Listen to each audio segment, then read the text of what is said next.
Shalom Bapak Ibu Saudara yang dikasihi Tuhan.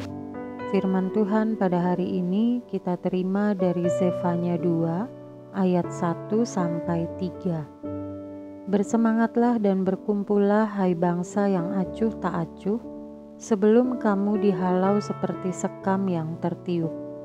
Sebelum datang ke atasmu murka Tuhan yang bernyala-nyala itu, sebelum datang ke atasmu hari kemurkaan Tuhan. Carilah Tuhan, hai semua orang yang rendah hati di negeri, yang melakukan hukum-Nya. Carilah keadilan, carilah kerendahan hati. Mungkin kamu akan terlindung pada hari kemurkaan Tuhan. Bapak Ibu Saudara yang dikasihi, secara umum seseorang meminta maaf apabila ia menyadari kesalahannya. Artinya, ketika kesadaran itu muncul, barulah disertai dengan tindakan yang berikutnya. Tetapi ketika kesadaran itu tidak ada, maka tindakan yang berikutnya pun tidak ada. Nah, Bapak Ibu Saudara, hal yang sama terjadi kaitannya dengan pertobatan.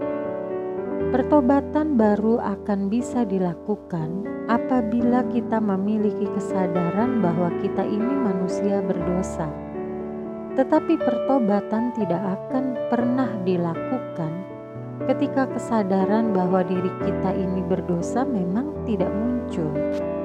Oleh sebab itulah di dalam bacaan kita, di dalam Zefanya 2, diberikan judul perikop seruan untuk bertobat. Bapak Ibu Saudara yang dikasihi Tuhan, Nabi Zefanya menyerukan ajakan untuk bertobat. Nah, menariknya kalau kita lihat di ayat yang ketiga, ajakan atau seruan untuk bertobat ini justru diserukan kepada orang-orang yang rendah hati. Kenapa demikian? Tentu ada maksudnya Bapak Ibu Saudara. Karena orang-orang yang rendah hati adalah orang-orang yang dapat menyadari dan melihat kesalahan serta kekurangan di dalam dirinya. Orang-orang yang rendah hati menyadari bahwa dirinya adalah manusia berdosa. Orang-orang yang rendah hati lebih memilih untuk introspeksi diri daripada mencari kesalahan dan dosa orang lain. Oleh karena demikian, maka orang-orang yang rendah hati ini mereka sadar akan dosa dan kesalahannya. Mereka akan senantiasa mencari Tuhan dan mereka akan mengerahkan hidupnya hanya kepada Tuhan.